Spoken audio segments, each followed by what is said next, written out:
साल 1990 इंसानों के खिलाफ रोबोट्स ने जंग का ऐलान कर दिया था।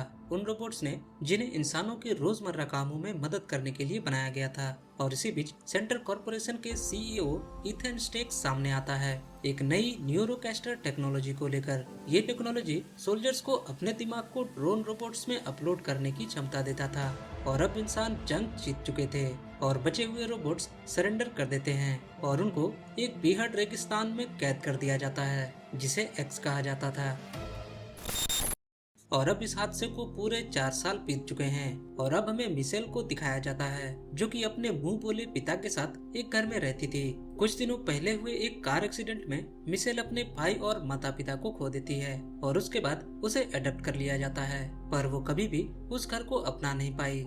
और फिर एक दिन मिशेल को एक बहुत ही अजीब सा रोबोट दिखता है। वो रोबोट मिशेल के पीछे था। मिशेल डरकर घर में छुप जाती है, पर वो कॉस्मो रोबोट इशारों के जरिए उसे समझाने में कामयाब हो जाता है कि वो उसके छोटे भाई क्रिस्टोफर द्वारा नियंत्रित किया गया है। क्रिस्टोफर मिशेल का छोटा भाई था और वो बहुत ही होनहार था। थोड़ी देर बाद उसका मुंह बोला पिता उसे कॉस्मो रोबोट के साथ देख लेता है और क्योंकि जंग के बाद रोबोट्स रखने पे पाबंदी लगी थी, इसलिए वो पिता पुलिस में कॉल करता है। पर तभी मिशेल टेजर गन से हमला करके उसे जख्मी कर देती है और एक कार के जरिए कॉस्मो को लेकर वहाँ से फरार हो जाती है। थोड़ी देर बाद कॉस्मो रोबोट उसे बताता है कि उसका छोटा भाई अभी भी जिंदा है, पर वो बहुत ही मुसीबत में है। मिशेल आगे रोबोट से पूछती है कि मैं तुम्हें कहाँ ढूंढूं, जिस पे वो कॉस्मो रोबोट इशारों में कहता है कि एक डॉक्टर है जो चश्मा पहनता है। वो जानता है कि मैं कहाँ हूँ और मिशेल को फौरन ही याद आता है कि कार एक्सीडेंट के दौरान मिशेल के परिवार का इलाज करने वाला डॉक्टर भी चश्मा पहनता था और उसका नाम डॉक्टर एमरेस्ट था। मिशेल को एक मैप के जरिए पता चलता है कि क्रिस्टोफर टेबल टॉप नाम की जगह पे कैद है जो कि एक्स के अंदर था और वहाँ बहुत ही कड़ी सुरक्षा थी। पर मिशेल हार नहीं मानती और अपने भाई को ढूंढने निकल पड़ती है। मिशेल एक कुरियर कंपनी चलाने वाले एक एक्स सोल्जर किड्स और उसके एक रोबोट दोस्त हरमन को भी देखती है, पर फिलहाल वे लोग नए और चुनिंदा सामानों को स्मगल करके बेचने का काम किया करते थे। मिशेल किड्स के ट्रक में चुपके से चढ़ जाती है और एक्स के नजदीक पहुंचते ही किड्स उसे देख लेता है। मिशेल उसे मदद मांगती है और कहती है कि मुझे एक्स के अंदर जाने दो, मुझे अपने भाई को ढूंढना है। पर किड्स कहता है कि मेरी बात मानो और वापस लौट जाओ क्योंकि एक्स बहुत ही खतरनाक जगह है। किड्स उसे आगे कुछ कहता कि तभी वहाँ RDTF का एक मार्शल आ जाता है। RDTF यानी कि रोबोट डीएक्टिवेशन टास्क फोर्स। वो मार्शल मिशेल से उस कॉस्मो रोबोट के बारे में पूछता है और इसी बीच हरमन उस मार्शल पर इलेक्ट्रिक शॉक गन से फायर करता है, पर वो मार्शल अब किड्स को पकड़ चुका था। पर तभी मिशेल कॉस्मो रोबोट को लेकर सामने आती है और हरमन धोखे से उस मार्शल को फंसा देता है और तभी मिशेल एक बुलडोजर से हमला कर देती है। पर इस हादसे में एक्स से बाहर जाने का रास्ता बंद हो जाता है और वे लोग एक्स के अंदर ही फंस जाते हैं। उधर दूसरी तरफ सेंटर का हेड इथन अपने बनाए गए न्यूरोकैस्टर में बहुत सारे ग्लिचेस को देखता है। इथन अपने साइंटिस्टों से पूछता है कि आखिरकार ये चल क्या रहा है, जिसपे उसके साइंटिस्ट बताते हैं कि क्रिस्टोफर अब उनके पास नहीं है और यही कारण है कि उनके मशीन ठीक से काम नहीं कर रहे। और इस बात से हमें ये तो पता चल गया था कि इथन ने क्रिस्टोफर को कब्जे में रखा है और वो उसका इस्तेमाल कर रहा है अपनी न्यूरोकैस्टर टेक्नोलॉजी में। पर किस तरह से ये हमें मूवी में आगे पता चलेगा। इथन अपनी कंपनी सेंटर को बचाने के लिए उसी RDTF के मार्शल से कांटेक्ट करता है और उसे उस कॉस्मो रोबोट को ढूंढ कर लाने को कहता है। उधर दूसरी तरफ मिशेल किड्स को टेबल टॉप माउंटेन पे चलने को मना लेती है और वे लोग एक खराब हो चुके वैन में बैठते हैं और हरमन अपने बड़े से गियर की मदद से खराब हो चुके वैन को अपने कंधों पे उठा लेता है। पर उन लोगों को स्कैब से बचकर रहना होगा क्योंकि स्कैब्स वो बुरे रोबोट थे जो कि दूसरे रोबोट्स के पार्ट्स को चुराकर खुद को जिंदा रखते थे। थोड़ी दूर चलने के बाद मिशेल किड्स से पूछती है कि तुम्हारी मुलाकात हरमन से कैसे हुई, जिसपे किड्स बताता है कि जब मैं रोबोट्स को मारने वाली फौज में था तो मैं एक लड़ाई में जख्मी हो गया था और उस समय बहुत सारे रोबोट्स ने मुझे घेर लिया था और तभी वहाँ हरमन आया और उसने मुझे बचाया। पर कुछ दिनों बाद RDTF वाले हरमन को मारने के लिए पहुँच गए। किड्स ने उन्हें बताया कि ये एक अच्छा रोबोट है, उसे कुछ मत करो, पर किसी ने उसकी बात नहीं मानी और फिर वे दोनों भाग गए और तब से लेकर आज तक वे दोनों भाग ही रहे हैं। थोड़ी देर बाद वे लोग टेबल टॉप माउंटेन पहुंचते हैं और वहां उनकी मुलाकात मिस्टर पीनट से होती है और 4 साल पहले रोबोट्स ने इन्हीं की अगुवाई में जंग छेड़ी थी।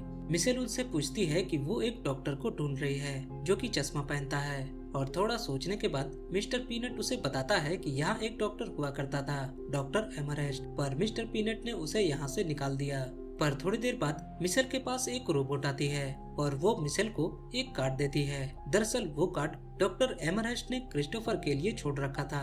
उस कार्ड में डॉक्टर ने लिखा था कि तुम जब यहाँ आओ तो मुझे जरूर ढूंढना, मैं तुम्हारा इंतजार करूंगा। मिशेल फौरन ही उस एड्रेस पे पहुंचती है, पर वहाँ उनकी मुलाकात स्कैप से हो जाती है और वो स्कैप्स उनको मारने वाले ही थे कि तभी डॉक्टर एमरहेस्ट उनको बचा लेते हैं और अब जाकर हमें सारी सच्चाई का पता चलता है। मिशेल के पूछने पर डॉक्टर एमरहेस्ट बताता है कि तुम्हारे भाई के मिलने से पहले इंसान जंग हार रहे थे और फिर तुम्हारा भाई मिला जो कि एक्सीडेंट के बाद कोमा में चला गया था और इसी दौरान सेंटर के एक सिस्टम ने क्रिस्टोफर को पहचाना क्योंकि क्रिस्टोफर का दिमाग बहुत ही अलग था। और फिर हमें पता चलता है कि न्यूरोकैस्टर टेक्निक क्रिस्टोफर के दिमाग को इस्तेमाल करके ही बनाया गया था और देखते ही देखते 1 साल बीत जाता है और फिर क्रिस्टोफर के बेजान शरीर में हरकत होती है। क्रिस्टोफर को जिंदा होते देख डॉक्टर को एहसास होता है कि वो क्रिस्टोफर के साथ गलत कर रहा है और इसीलिए वो ईथन के पास जाता है क्रिस्टोफर की ट्रीटमेंट की बात लेकर। पर ईथन डॉक्टर को जान से मारने की धमकी देता है। डॉक्टर अपनी जान बचाने के लिए ईथन के लैब से भाग जाता है, पर जाने से पहले उसने ही ईथन के सिस्टम और क्रिस्टोफर के दिमाग के बीच एक बहुत ही छोटे से लूप होल को छोड़ दिया और इसी की मदद से क्रिस्टोफर कॉस्मो रोबोट को कंट्रोल कर पा रहा था। और अब वे सारे लोग जान चुके थे कि क्रिस्टोफर सेंटर के हेडक्वार्टर में है, पर इससे पहले कि वे लोग वहां पहुंचते वो मार्शल उनका पीछा करते हुए वहां भी पहुंच जाता है और इस बार उसके साथ सेंटर के प्राइवेट एजेंट्स भी थे और अब उनके बीच फाइट होने लगती है और मिस्टर पीनट उस फाइट में पूरी तरह जख्मी हो जाता है। डॉक्टर एमरहेस्ट मिशेल और क्रिस्टोफर को बचाने के लिए खुद उनके सामने आ जाता है और ईथन डॉक्टर को जान से मार डालता है, पर इन सब का कोई भी फायदा नहीं होता क्योंकि आखिरकार ईथन उस कॉस्मो रोबोट को पकड़ लेता है और मिशेल देखती रह जाती है। और अब ईथन क्रिस्टोफर को वापस से अपने न्यूरोकैस्टर सिस्टम के मेन फ्रेम में अपलोड करने लगता है। उधर मिशेल और मिस्टर पीनट बहुत ही दुखी थे क्योंकि वे लोग क्रिस्टोफर को बचा नहीं पाए, पर तभी उन लोगों को डॉक्टर एमरेस्ट के बनाए गए रोबोट से पता चलता है कि अगर किसी तरह क्रिस्टोफर को न्यूरोकैस्टर के मेन फ्रेम से दूर कर दिया जाए तो न्यूरोकैस्टर किसी भी काम का नहीं रहेगा और साथ ही साथ सेंटर भी बर्बाद हो जाएगा। और अब इतना सुनते ही मिशेल एक आखिरी बार अपने भाई को बचाने की कोशिश करती है और वहाँ मौजूद सारे लोग सेंटर के हेडक्वार्टर की ओर बढ़ते हैं। थोड़ी देर बाद हरमन और किड्स एक प्लान के तहत वहाँ मौजूद सारे रोबोट्स का ध्यान अपनी ओर खींचते हैं और बिल्डिंग के बाहर सारे रोबोट्स ईथन के ड्रोन रोबोट्स के साथ लड़ाई करने लगते हैं और इधर मिशेल क्रिस्टोफर तक पहुंच जाती है। ईथन हारता हुआ देख अपने सबसे बड़े ड्रोन रोबोट को जंग में भेजता है जिसे वो खुद कंट्रोल करने वाला था और अब वो रोबोट सारे रोबोट्स को मारने लगता है। पर इसी बीच वहाँ मार्शल भी आ जाता है, पर इस बार वो मिस्टर पीनट को नहीं मारता और उसे बताता है कि ईथन बिल्डिंग के 4थे फ्लोर पे है। पीनट कहता है कि तुम हमारी मदद क्यों कर रहे हो, जिस पे मार्शल उसे कहता है कि आज वो एक इंसान से मिला जिसके अंदर रोबोट से भी कम इंसानियत है और वो शख्स ईथन स्टेक ही था। मिशेल क्रिस्टोफर से कनेक्ट होने के लिए न्यूरोकैस्टर सिस्टम को इस्तेमाल करती है और क्रिस्टोफर उसे अपने ही घर में मिलता है। मिशेल अपने भाई को देखकर बहुत ही खुश थी, पर जल्दी उसे पता चलता है कि क्रिस्टोफर को इस सिस्टम से निकाला नहीं जा सकता क्योंकि उसकी फिजिकल कंडीशन को सेंटर के सिस्टम ने ही जिंदा रखा हुआ है और अगर वो सेंटर को नष्ट करने के लिए सिस्टम से बाहर निकला तो सेंटर के साथ साथ वो भी मारा जाएगा। और अब मिशेल को एक बहुत ही कड़ा फैसला लेना था और मिशेल ना चाहते हुए भी क्रिस्टोफर के लाइफ सपोर्ट को बंद कर देती है और क्रिस्टोफर का लिंक न्यूरोकैस्टर से टूटते ही सारे ड्रोन रोबोट्स खुद ब खुद बंद हो जाते हैं और अब किड्स फौरन ही समझ जाता है कि वे लोग इस जंग को जीत चुके थे, पर इसके लिए किड्स ने बहुत ही भारी कीमत चुकाई थी और उसने हरमन को खो दिया था। पर तभी अचानक से हरमन बाहर निकलता है अपने सबसे छोटे गियर के साथ और किड्स ये देखकर बहुत ही खुश हो जाता है। और अब अगले सीन में मिशेल एक वीडियो के जरिए सारी दुनिया को बताती है कि आखिर में ईथन ने न्यूरोकैस्टर की टेक्नोलॉजी को क्रिस्टोफर को कैद करके हासिल की थी और इंसानों को वर्चुअल रियलिटी की आदत भी लग चुकी थी जो कि इंसानों को अंदर से ही बीमार बना रही थी। मिशेल आगे कहती है कि असल जिंदगी वर्चुअल रियलिटी में नहीं बल्कि अपनों के साथ है और वो आपके अपने इंसान भी हो सकते हैं या फिर वो रोबोट्स भी।